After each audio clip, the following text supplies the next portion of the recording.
Supreme court ने गो के NRO को 16 दिसंबर 2009 में कलअदम करार दिया और 17 रुकनी बेंच ने दीगर मुकदमात के अलावा सदर आसिफ अली जरदारी के खिलाफ स्विस अदालतों में खत्म किए गए मनी लॉन्ड्रिंग केस भी दोबारा खोलने के लिए खत लिखने का हुक्म भी सादिर किया।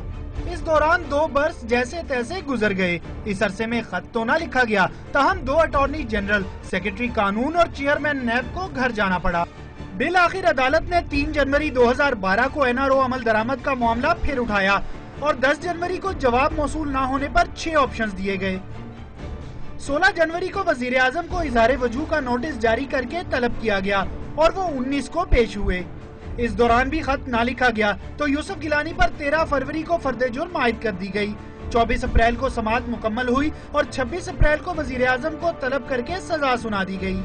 इसके बाद स्पीकर कौमी असम्बली ने तो यूसुफ गिलानी की नाअहली का रेफरेंस आगे ना भेजा। ताहम सुप्रीम कोर्ट ने स्पीकर रूलिंग के खिलाफ दरख्वास्त पर 19 जून को फैसला देते हुए यूसुफ गिलानी को नाअहल करार दे दिया। Fahad Chaudhry, Dawn news, Islamabad.